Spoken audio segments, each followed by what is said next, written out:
So one of the things you talk about in your book, which I love, this concept of work design architect, Yeah.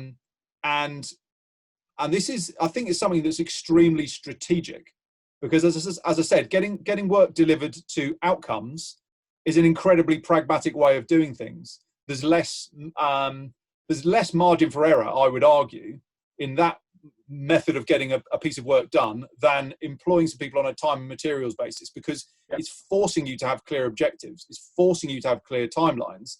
And I think we've all seen it. If anyone who's worked in a large organization has seen teams and management structures that are inefficient, and there's a lack of direction and there's lack of clear objectives. So tell me a little bit more about your kind of concept around this work design architect type role. Yeah, and I think the need for it, let me start there and I'll talk about the role itself, is where this has got to. And I think our industry, the staffing industry, have some blame in a way in this, the way it's got to. Because many years ago, you'd have a one-page job description and a one-page person description, and that would create your rec that you go out to market with. And over the time period, because of automation and computers, and because of the speed of contingent, the way you need to fill contingent jobs, all the companies are sending you predominantly is just the description of the person. But what are they going to do? Well, they're a Java developer. What do you think they're going to do? Yeah. Oh, okay, fine. So we as an industry sort of accepted that all we just needed a description of what skills do you need, how much experience, and we'll go and do a match on that. So the concept of that work actually started disappearing. Yeah. Now what we're seeing is a complete reversal of that. In my mind, that's what we need, at least, is to say, no, stop telling me about the person you need. That's the job of the work design architect. You keep sending me these recs. What's going on? Why do you need 5 Hadoop people all of a sudden? What's the project you're trying to get done? Because there might be a smarter way of getting it done. Yeah. By the way, we might have some people inside an organization who have those skills that you might want to think about. You might have somebody that's got 80% that we might want to upskill to 20%. So the more you can talk about the work, the better. So the skill of a work design architect, in my mind, number one is the ability to deconstruct work. Number two, truly understanding the business objectives of that organization. So everything you're doing is tying to that. Is it making an impact? And the third one is storytelling through data. Because the way that you're going to change people's behaviors, the way you're going to change their mindset, has to be through empirical evidence of there's a better way of doing that. And that's the journey that we're on as Allegis. We want to be the organization, sounds a bit grandiose, the place to go if you want to understand the best way to get work done. Because we're so global and we've got massive staffing companies as well as MSP and RPO, we've got all that data that we sort of know if you've got a piece of work to do, where you should put it in the world and how much it should cost and how long it will take, right? So that's the journey that we're on. Wrong way to go, but the data is there. It's about having the ability, and I know you and I have talked before about the product we've created called DocuSift, which takes all the unstructured data and structures it to take the black art out of statements of work, so you can truly understand what you're getting. What does it take to get that work done?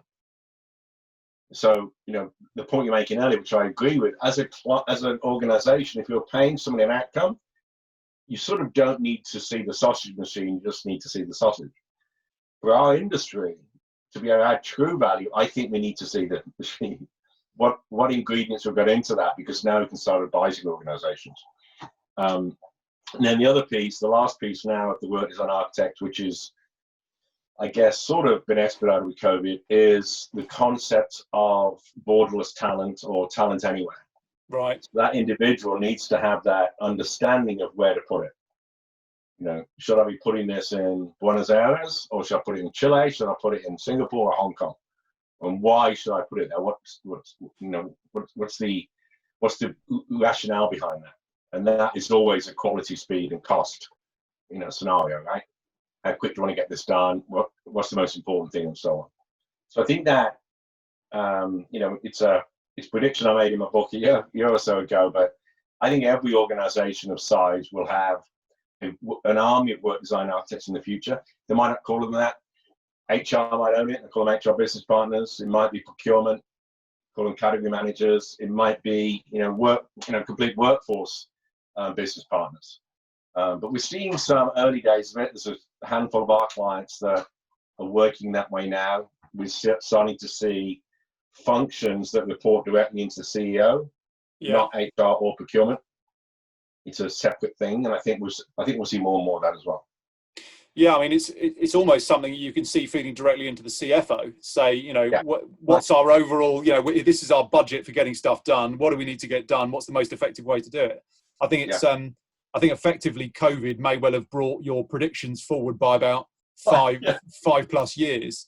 But the CFO thing's really interesting, Johnny, because I always say that to procurement when I get very friendly with them, and I can be a bit bullshit. But I would say, look, if I went to your CFO and said,